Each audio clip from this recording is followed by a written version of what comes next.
अच्छा होता क्या है, जब भी हम घर पे इस तरह की गचक बना के तैयार करते हैं, या तो वो ईंट की तरह बिल्कुल सख्त हो जाती है या फिर वो बिल्कुल सॉफ्ट सी बहुत ही चिकी सी रह जाती है। इंशाल्लाह ये रेसिपी देखने के बाद आपको किसी तरह का कोई मसला नहीं होगा, आपकी गचक एकदम परफेक्टली बन के तैयार होगी, मार्केट से 100 गुना बेहतर और खस्ता गचक आप आसानी से घर पे बना के तैयार कर सकते हैं। तो इस गचक को बनाने के लिए किसी तरह के आपको मोल्ड की भी ज़रूरत नहीं है, बहुत ही आसानी से आप किसी टोकरी में, किसी प्लेट में, किसी भी चीज़ में से शेप दे सकते हैं। इंशाल्लाह एक एक टिप्स एंड ट्रिक्स आप लोगों के साथ शेयर करूंगी, जिससे आप लोगों की रेसिपी परफेक्ट बन के तैयार होगी। तो चलें जी, बिस्मिल्लाहिर्रहमानिर्रहीम, यहाँ पे कर लेते हैं रेसिपी का आगाज़। अच्छा, सबसे पहले जैसा कि आप देख सकते हैं, यहाँ पे मैंने ले लिया था 1.5 पीस गुड़ का, मतलब एक पूरा सा पीस मैंने ले लिया था, साथ ही मैंने यहाँ पे ले लिया था आधा पीस। तो अगर आप कट करके मेजरमेंट का हिसाब करें तो 1 कप भर के आपने यहाँ पे गुड़ का ले लेना है। साथ ही यहाँ पे बताते चलूँ, आपने इस गच्चक को अगर चीनी से बनाना हो तो आपने 1 कप चीनी ले लेनी है, अगर आपने शक्कर से बनाना हो तो आपने 1 कप का मतलब आपने हिसाब रखना है। साथ ही दूसरी तरफ यहाँ पे बारी आती है मूंगफलियों की। तो यहाँ पे मैंने इस तरह से पीनट्स ले ली थी, जो बनी बनाई बाजार में से आसानी से मिल जाते हैं, या फिर आप घर पे बना लें। अब क्योंकि मूंगफलियाँ यहाँ पे जुड़ी हुई थी तो इस तरह से आपने एक एक दाना अलहदा कर लेना है। जैसा कि आप देख सकते हैं, यहाँ पे मैंने एक एक दाना अलहदा कर लिया था।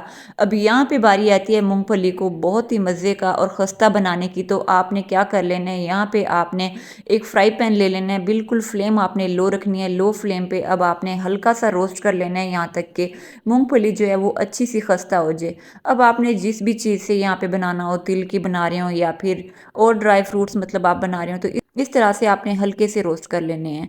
इससे क्या होगा, आपकी गचक बहुत ही मज़े की बन के तैयार होगी, बहुत ही खस्ता बन के तैयार होगी। अब नॉर्मली जब हम घर में बनाते हैं तो ये स्टेप जो है हम मिस कर रहे होते हैं, तो आपने इस स्टेप को बिल्कुल मिस नहीं करना। इस तरह से आपने ड्राई फ्रूट्स जो भी लेने हो हल्के से आपने कर लेने हैं रोस्ट। तो दूसरी तरफ यहाँ पे बारी आती है गुड़ की। तो गुड़ जो हमने यहाँ पे कट कर लिया था, ये आपने गुड़ ले लेना है, उसी फ्राई पैन में मैंने शामिल कर लिया था। अब यहाँ पे फ्लेम आपने बिल्कुल लो रखनी है, बिल्कुल लो फ्लेम पे, हल्की आंच पे आपने गुड़ को अच्छा सा मेल्ट कर लेना है। चम्मच की मदद से इस तरह से आपने प्रेस कर लेना है। अच्छा, यहाँ पे एक बात क्लियर करती चलूँ, किसी तरह का आपने कोई पानी शामिल नहीं करना। अब जब हम बना रहे होते हैं घर पे तो नॉर्मली ज़्यादातर जो हम गलती करते हैं, थोड़ा सा हम यहाँ पे पानी शामिल कर रहे होते हैं।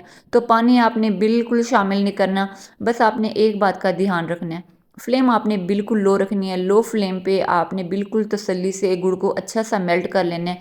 जैसे ही आप देखेंगे गुड़ अच्छा सा मेल्ट हो जाएगा, इस तरह से हल्के हल्के से बबल्स बनना शुरू हो जाएंगे। अब इस पॉइंट पे आपने इसमें शामिल कर लेना है घी। अच्छा, यहाँ पे बताते चलूँ, अच्छी और खस्ता गचक बनाने के लिए आपने घी लेना है। कोशिश करनी है आपने ऑयल को जो है अवॉइड करना है, तो आपने तेल का इस्तेमाल मतलब नहीं करना, कोशिश कीजिएगा आपने मक्खन या फिर घी का इस्तेमाल करना है। तो जैसा कि आपने देखा, 1 टेबलस्पून के आसपास यहाँ पे मैंने घी ले लिया था। अब घी शामिल कर लेने के बाद आपने इसे इतना कुक करना है, इसका कलर जो है अच्छा खासा मतलब चेंज होना चाहिए। जैसा कि आप देख सकते हैं डार्क सा ब्राउन यहाँ पे कलर हो गया है। अब इस पॉइंट पे बताते चलूँ, चेक करने के लिए आपने अपने पास पानी रख लेना है। पानी में आपने थोड़ा सा गुड़ यहाँ पे छोड़ देना है। जैसे ही आप देखेंगे गुड़ अच्छा सा खस्ता हो गया, मतलब हाथों पे गुड़ जो है वो टूटना चाहिए। जैसे आप देखेंगे टूटना शुरू हो गया, तो यहाँ पे हमारी गचक बन के तैयार है। अब दूसरी तरफ यहाँ पे बारी आती है शेप देने की। जिस भी बर्तन में आपने शेप देनी है उसे आपने अच्छा सा ऑयल से ग्रीस कर लेना है। अच्छा, सबसे पहला काम आपने यही करना है, बर्तन को आपने अच्छा सा ऑयल से ग्रीस कर लेना है। तो जैसा कि आप देख सकते हैं, यहाँ पे अच्छा सा मैंने ऑयल से ग्रीस कर लिया था। क्योंकि मेरे पास यहाँ पे सिलिकॉन मोल्ड था तो मैंने यहाँ पे सिलिकॉन मोल्ड का भी इस्तेमाल किया है, साथ ही आप लोगों की आसानी के लिए, क्योंकि हर किसी के पास सिलिकॉन का मोल्ड या फिर इस तरह के बर्तन नहीं होते, तो इसके लिए मैंने आप लोगों के लिए ये आसानी कर दी है। इस तरह से मैंने बास्केट ले ली है, मतलब शेप देने के लिए कोई सा भी इस तरह से बर्तन ले लें। अब बटर पेपर भी क्योंकि हर घर में मौजूद नहीं होता, तो आपने नॉर्मली जो हमारे घरों में कापियाँ वगैरह होती हैं वो आपने पेपर ले लेना है अच्छा सा, पहले आपने उससे भी आपने ऑयल से ग्रीस कर लेना है। इस तरह से आप देख सकते हैं गच्चक आसानी से यहाँ पे बन के तैयार हो चुकी है, आसानी से यहाँ पे शेप मिल चुकी है।